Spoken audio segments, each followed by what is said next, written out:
7 assists, 5 rebounds, and a steal. Luke Kazuki off the bench today, 11 points, 2 rebounds, assist. And Kendall Lewis today, 14 points, 5 rebounds, 5 of 5 from the field, 2 of 2 from 3, 2 of 2 from free throws, 2 blocks.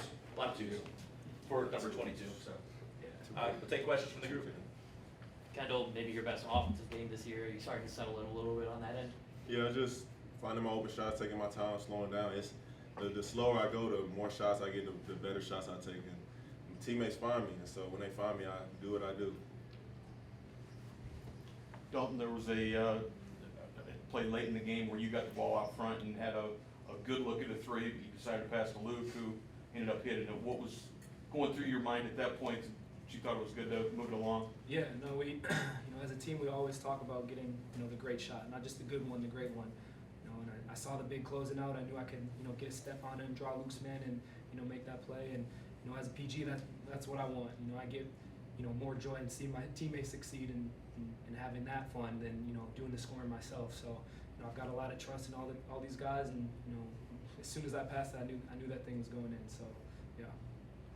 Luke, you and Kendall are kind of switching off on Rob Perry throughout the game. What makes him so difficult to guard, and why did you guys have so much success?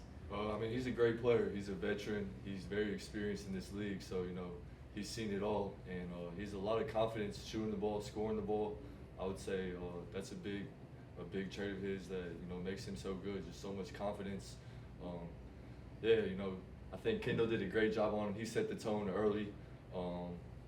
And then, I just came in and did my thing. I had to follow suit after he set the tone. So just playing hard, having a chip on your shoulder and taking things, personally. You don't want people to score on you.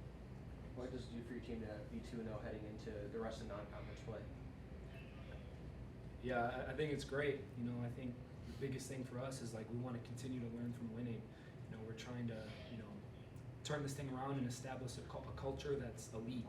And Kendall in the locker room after the end of the game, set the tone. We're not satisfied. We got to keep building, and do what we do day in and day out. But it's a great feeling, and it's one that we feel like we deserve, we work for. But we got to keep going. Luke, coach, throughout the game, especially after you hit the three there in the second half, kind of got it out and he's hyping up the crowd. How big is that crowd for you guys, and having coach interact like that? Oh, it's huge. It goes a long way. Energy is very powerful, and when you hear the crowd behind you, when you have a big stop coming up, you feel that, and I know the other team feels that too.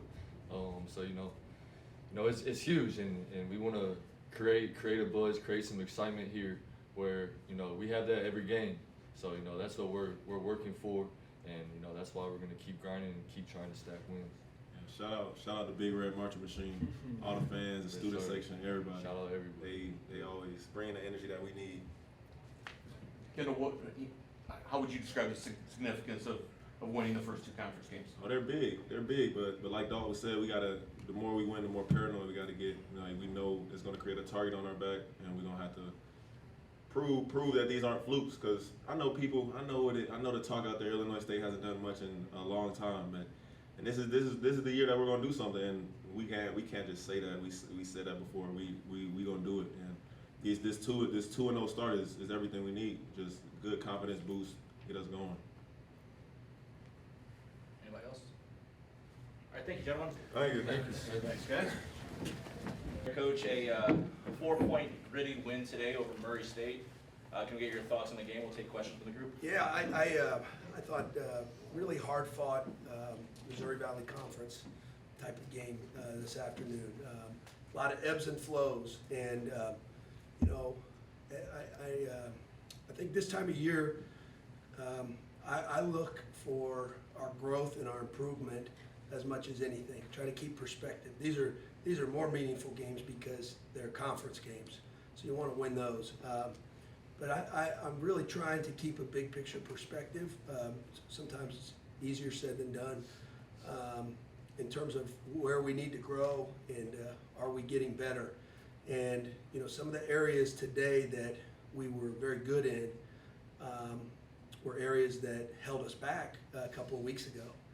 And we had 18 assists and 10 turnovers. Our 2-point field goal percentage and our decision making when we hit the paint is much improved. And I can highlight individuals, but I'm gonna highlight our team. Our free throws, 11 for 11. You know, we're winning the rebounding battle. We did today, and we did the UIC game. We have 1 point in the paint. That's how we want to win around here. And I'm seeing some real growth from our team, which is good, but we've got a long way to go. I say that too. We have a long way to go. So I was really proud of them today. The way that they didn't flinch, they stayed the course. There were some ebbs and flows in that game. We had double-digit leads in both halves, and I have a lot of respect for Murray State. I should have started by saying that. Steve Prohm is a great coach, and they have a very talented team, and I think one of the very most talented trio of guards. And today it was maybe their fourth one that is coming off the bench that doesn't get the acclaim that played tremendously. But we had to win this one today with our defense, and I was proud of our guys that they got the job done. Coach, for the first 30, 35 minutes or so, Rob Perry was kind of like a non-factor. Kendall and Luke did a really good job, and then what did you see from them? Yeah, I saw attention to detail, pretty high level attention to detail. I think his airspace is very important to him and his scoring. He's a born scorer. You know, he's on the path to scoring 2,000 points collegiately, and very few do that. So he can really score the ball at a high level. We tried to keep fresh bodies on him as much as we could. There's 3 guards that can really hurt you though, and today 4. So we had to keep substituting. I think we subbed a lot today and trying to keep guys on him. But I think their attention to detail, and I also think that's a team effort too, because the positioning that's required. You know, they're tremendous at getting, you know, they score, I think it was coming into the game, over 70% of their points come from 2-point field goals and free throws. And, you know, that was a major point of emphasis. And that's, when you're talking about keeping the team off the free throw line, not letting them accumulate 25, 30, 35 free throws in a game, it's not just a one-man operation. You know, these guards are tremendous at getting corners, getting edges, and making you pay. So, yeah, I was proud of those individuals, but also the team effort that's required to hold those guys down. Ryan, the shot Darius did in the last minute there, you came out of a timeout and you inbounded the ball to him instead of Dalton.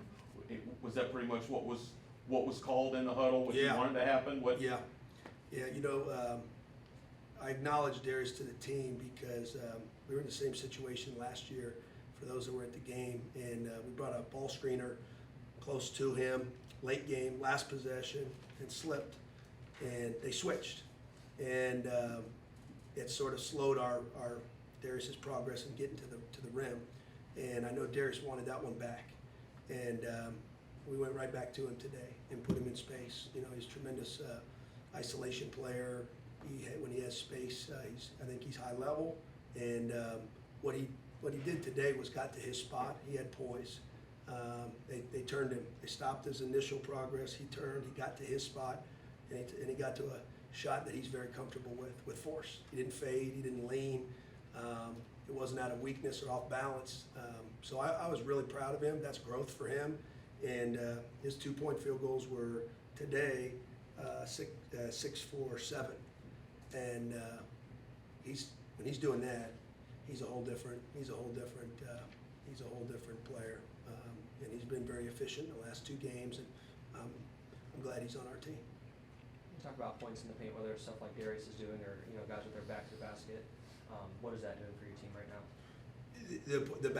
Can you say again the points? Scoring in the paint, the variety of ways your team does that. Oh yeah. I think if you watch this, which I know you did last year, Reed, we didn't have a back to the basket presence. So Lieb is growing, I think, by the day in that area. I think that Miles Foster gives us a real presence down there, and a pretty efficient presence down there too. Even the ones Miles is missing, are ones that you're like, man, I think you made that one harder than you needed to. Just get to your spot and get to it. And he's becoming much more efficient, I believe, here in the last couple of weeks. So it does a lot for us, because last year our biggest way to score in the paint was dribble penetration, and I don't want to say that's it, but that was primarily it.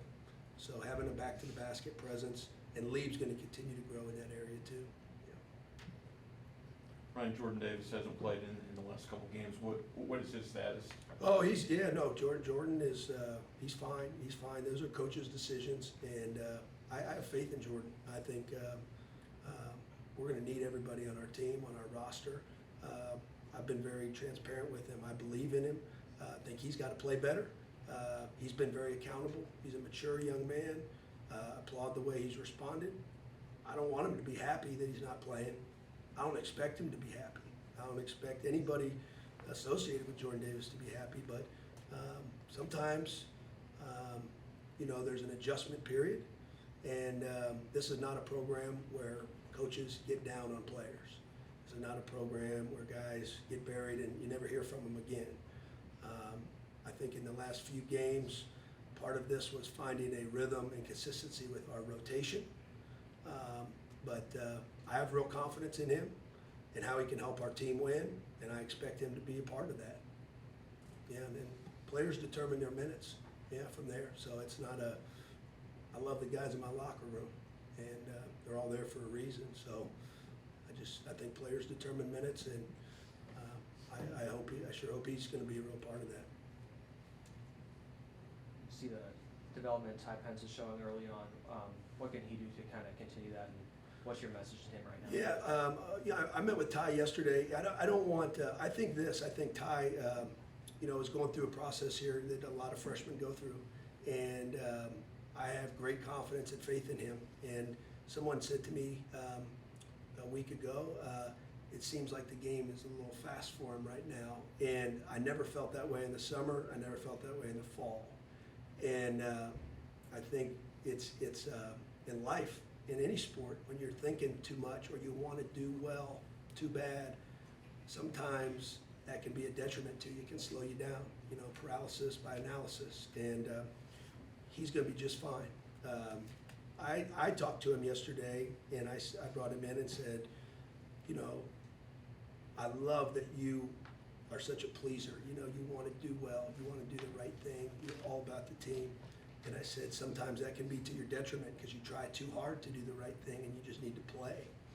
And I said, what will please me is not just you going in and making a shot. So don't carry that burden with you. I think sometimes players carry a burden that they have to score. And that's just not how I view the game. I think everyone has a different role. And what Ty Pence can bring us in a lot of ways sometimes has nothing to do with scoring. I want him to score too.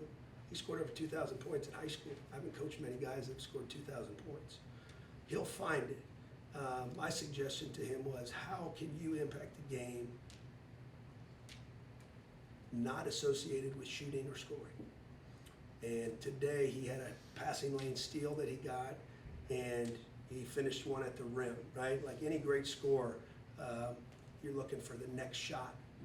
Sometimes it's not about the next shot. Sometimes it's about how can you impact the game in other ways, and then how can you get yourself feeling good with an easy shot. And he finished with a layup, and I inside I was really proud of him, because when a young guy sees that ball go through, it's going to bring him some confidence. That's awesome. And Ty's learning the ropes, like all freshmen across the country are, and really excited about him and his future here. Coach, I think more so than maybe in the past year or so, you took advantage of the crowd as like a sixth man for you. You were really out there getting into the game. What can you say about that? I was trying to get him going. Let's go. We're coming down the stretch here, and it was a little too quiet for me. CEFCU is a real home court advantage. Sometimes I want our fans to be maybe today a little bit more rowdy. I want this to be a place where we have some real fun. I want our teams to connect with our audience. I want them to feel a part of our program and us to feel a part of them. And I love when the kids come on the floor after the game, and I love when the community's a part of it. So I was trying to get them just riled up to get us help us get a couple stops down the stretch, and they made a difference. It made a real difference. The one time I know we got a steal right away, so that's I think sometimes fans, when you go to games, you underestimate how important your role is, and we need this place as a hard place to play. I need our fans to be rowdy, and whatever it takes for us on our end, sign me up. I wanna get them to be a part of this thing at a high level. So, yeah, someday soon, we're gonna be filling this place. And that's coming. That is in the future. But I love this team, and, you know, winning games at home, hard-fought games at home, ones that have twists and turns, that can be really, really good for a team in their growth, in a program. We're learning how to win as a team, and I think today was a good test that can really help us. Anybody else? All right, thanks, Coach. That's right.